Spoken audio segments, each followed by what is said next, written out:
मुश्किलों से भाग जाना आसान होता है। मुश्किलों से भाग जाना आसान होता है, लेकिन हर पहलू जिंदगी का इम्तिहान होता है। डरने वाले को मिलता नहीं है कुछ भी, डरने वाले को मिलता नहीं है कुछ भी। लड़ने वालों के कदमों में जहान होता है, लड़ने वालों के कदमों में जहान होता है। लाइफ में ऐसे कई सारे लोग मिलेंगे जो मुश्किलों को देखकर बहाना बना लेंगे, लेकिन जिन लोगों को जिंदगी जीना होता है उन्हें तो इम्तिहान देना ही पड़ता है। जो लोग डर जाते हैं उन्हें तो कुछ नहीं मिलता है, लेकिन जो लोग मुसीबतों के सामने भी सीना तान के खड़े हो जाते हैं उनके ही कदमों में ये जहान होता है। दोस्तों, आज मैं फिर से हाजिर हूँ एक नई मोटिवेशनल कहानी को लेकर। ये कहानी आप लोगों को बहुत मोटिवेट करेगी, आप लोगों में नई ऊर्जा का संचार करेगी। दोस्तों, इसके पहले भी मैंने कई सारे आईएएस ऑफिसर की सफलता की कहानी आप लोगों को सुनाया हूँ। ऐसे कई लोग हैं जो विपरीत परिस्थितियों में भी सफल हुए हैं और अपने देश और अपने माँ बाप का नाम रोशन किए हैं। लेकिन आज की जो कहानी है वो अभी तक में सबसे बेस्ट है। आपको विश्वास नहीं होगा कि कोई इंसान इतना संघर्ष कैसे कर सकता है। लाखों में ऐसा एक इंसान होता है जो इतनी संघर्ष के बावजूद यूपीएससी क्लियर करता है। आज हम बात कर रहे हैं आईएएस रमेश घोलप के बारे में। रमेश के पिता शराब की बुरी आदत के शिकार थे, जिसकी वजह से वे हमेशा बीमार रहते थे। घर चलाने के लिए रमेश को अपने मां के साथ चूड़ियां बेचना पड़ा। इसी बीच रमेश के बाएं पैर में पोलियो का अटैक हो गया। रमेश जब 12वीं क्लास में आए तो एग्जाम के ठीक 1 महीना पहले रमेश के पिता की मृत्यु हो गई। किराए के लिए रमेश के पास 2 रुपया तक नहीं था। फिर भी रमेश अपनी जिद और मेहनत के बदौलत यूपीएससी पास करके आईएएस बन गए। चलिए सुनाते हैं आपको रमेश घोलप की एक कहानी। रमेश घोलप का जन्म महाराष्ट्र के सोलापुर जिले में हुआ। रमेश बचपन से ही पढ़ने में बहुत तेज थे और अपने कक्षा में हमेशा फर्स्ट आते थे। लेकिन रमेश की घर की आर्थिक स्थिति उतनी अच्छी नहीं थी। रमेश के पिता एक साइकिल पंचर की दुकान चलाते थे, जिससे किसी तरह उनके घर का गुजारा चलता था। एक तो आमदनी कम थी, ऊपर से रमेश के पिता को शराब पीने की बुरी आदत थी। ज्यादा शराब पीने की वजह से रमेश के पिता की तबीयत खराब हो गई, जिसके कारण रमेश के पिता को हॉस्पिटल में भर्ती कराना पड़ा। रमेश के पिता घर में इकलौते कमाने वाले थे। ऐसे में रमेश के परिवार पर बहुत बड़ा मुसीबत आ गया।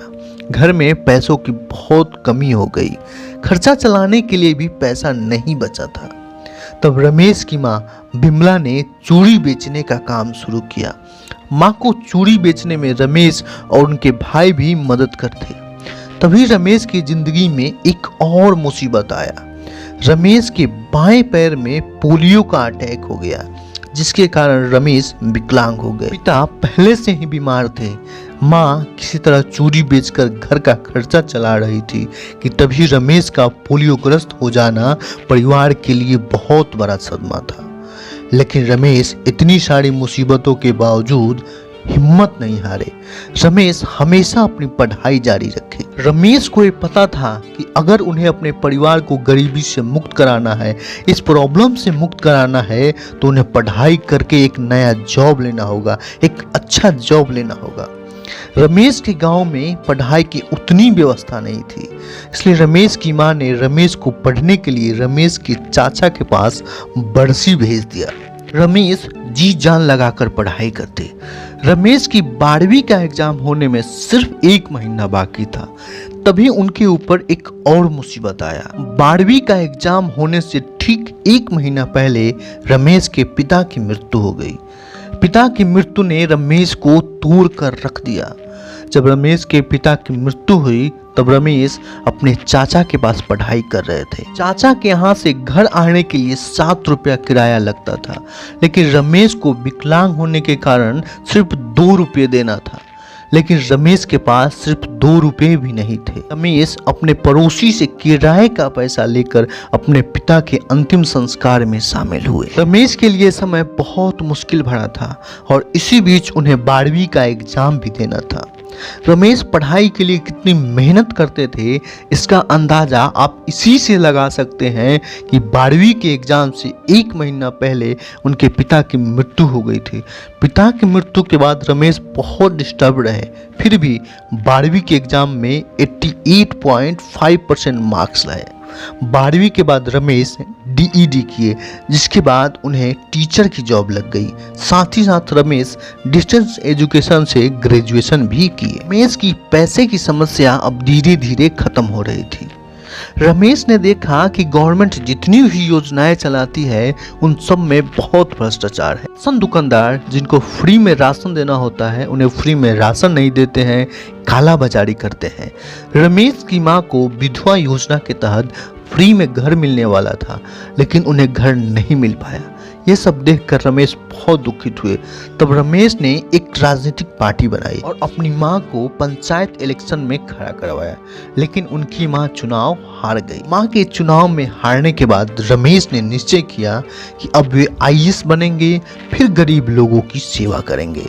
रमेश जॉब छोड़कर UPSC की तैयारी करने लगे और साल 2010 में पहली अटेम्प्ट में UPSC का एग्जाम दिए, लेकिन पहली बार रमेश फेल हो गए। पहले अटेम्प्ट में फेल होने के बाद भी रमेश हिम्मत नहीं हारे, वे तैयारी करते रहे और फिर साल 2012 में दूसरा अटेम्प्ट दिए।